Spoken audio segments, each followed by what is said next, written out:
Hey, it's Dr. Beth with Psych Downloads. Today I'm going to be continuing this series on emotion regulation, and this is the final video of the 14-part series, and this is a really important one. This talks about how we receive co-regulation through emotional support with others. So as we've talked about, there's two different ways that you can help yourself to feel better.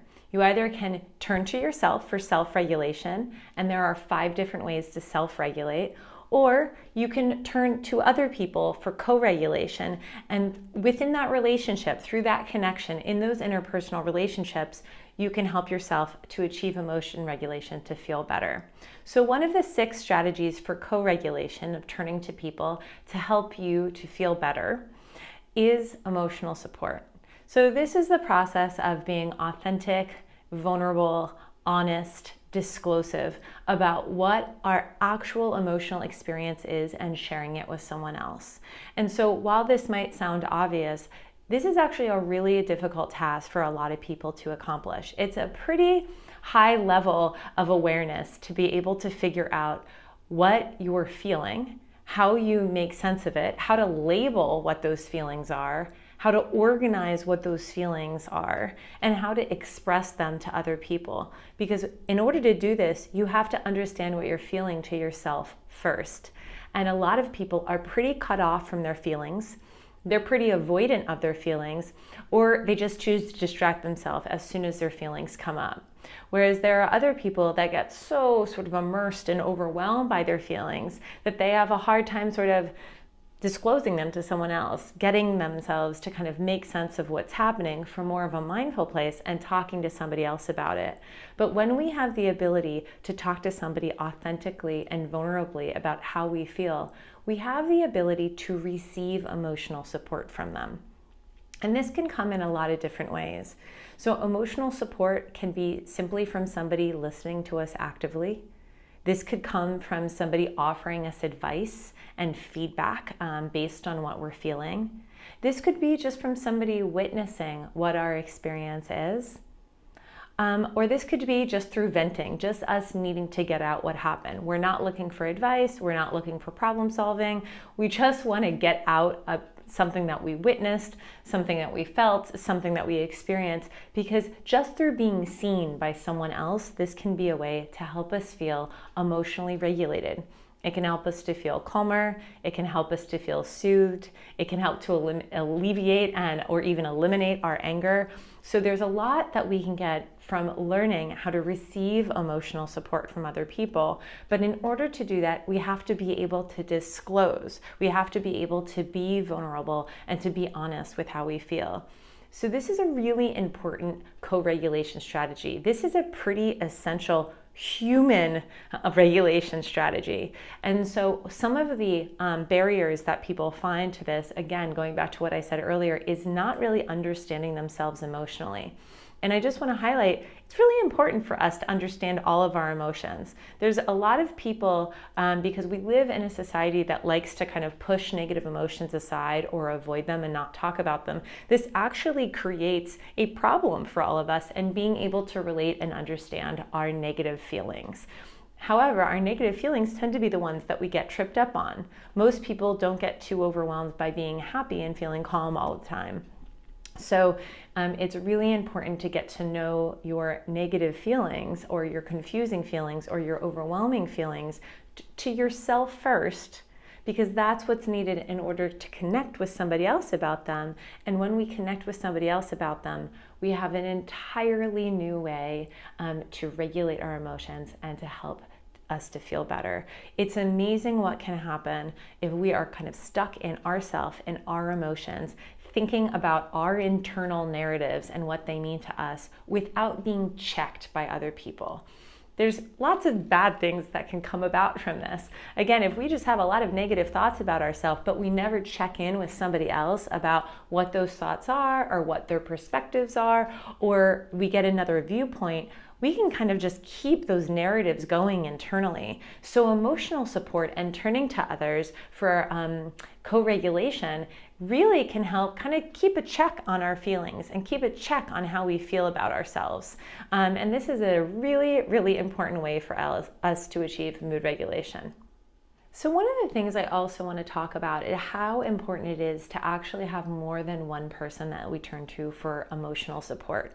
While it's great to have at least one person that we can do that with, especially in monogamous partnerships, especially in heterosexual partnerships, we often just turn to one person for our emotional support. So a lot of times, cis men in heterosexual relationships often turn almost exclusively to their wife or to their partner in order to help get emotional support and emotion regulation. And I just want to emphasize that it's never really a good idea just to have one person to be your emotional support, because if they're ever having a hard time, or if they're ever feeling exhausted, or if they're not ever available to you at some point, you may feel stuck in your feelings without having somebody else to turn to for support. You may only have yourself to turn towards for support.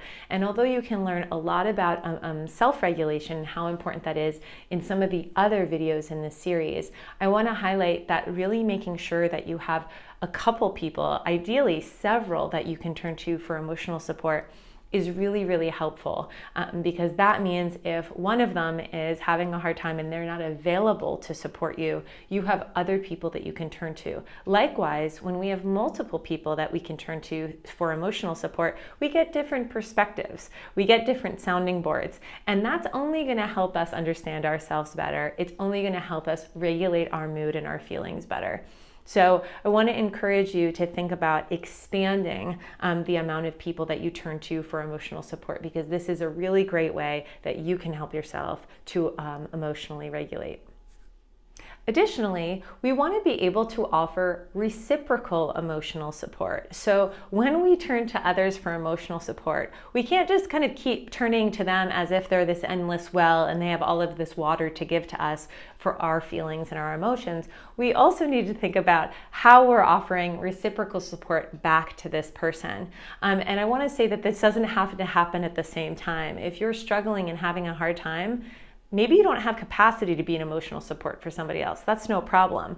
And that's expected. And your friends will want to support you during those hard times. However, if you are somebody that is always going through an emotional crisis, is always having something really intense happening, is always feeling like there's a lot of stress, you may want to consider turning to a professional. You may want to continue turning to a therapist, because sometimes if we are constantly, every day, kind of having something pretty intense happen to us, you may end up pulling too much water from the well of those around you.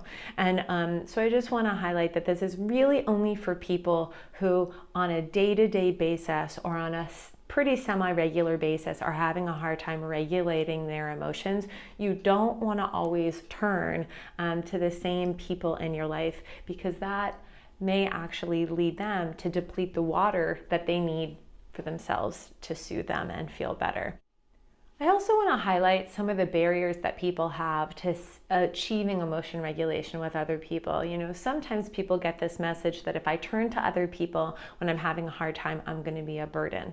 And so I want to highlight again that unless you're turning to people on the regular, all the time, with something difficult emotionally, you are not a burden to other people. In fact, people will receive your vulnerability and your interest in emotional support as a gift, as a way that they want to be close to you. And I want to also mention that there is also some influences that can prevent us from feeling like we can open up to other people. So for example, toxic masculinity. A lot of people are indoctrinated, and especially men, are indoctrinated with this belief that it is not okay to be vulnerable and to share with other people. And I want to highlight that this then serves as a barrier for you to learn how to be co-regulated. This serves as a barrier for you to learn how to rely on other people to help soothe yourself, to feel better. So there could be some work for you to do around that. Likewise, there can be cultural differences.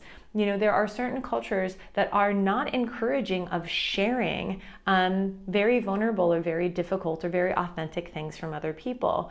However, this doesn't mean that you won't receive emotional support from others and help yourself to feel better if you can learn to share those things. But what it will mean is you may need to work through some of the messaging that you received that makes it feel really uncomfortable for you to share things internally.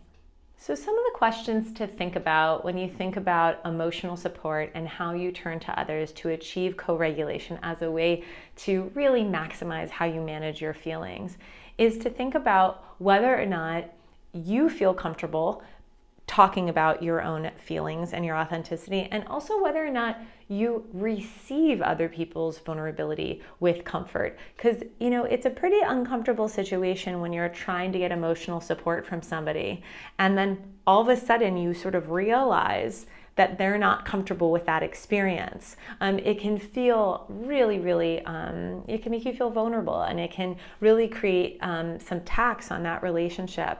And so I mention this because you may want to check in with people before you talk to them about something vulnerable. You might want to say, hey, I'm really looking for some emotional support. Do you have some space for this today? Or do you think that you might be able to hold that for me? Because hopefully you don't want to get into a situation where you're trying to get support from somebody, but they're not in a place to offer it to you, because sometimes that can make us feel even worse. So know that you can always check in with people before you decide to disclose to them vulnerability in order to get emotional support. Another thing to also think about is to directly ask somebody for the type of response that you want.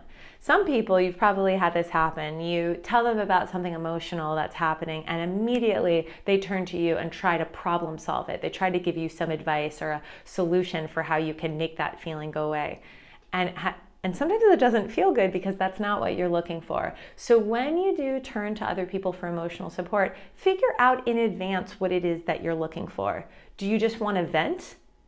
Do you just want someone to bear witness to your feelings and what you're experiencing? Do you want somebody to give you advice? Do you want to hear feedback from that person about what they think about your feelings and your experience and how you reacted to something? So sometimes this is also another way to really encourage you to kind of help yourself to get the emotional support that you really need and what you're looking for.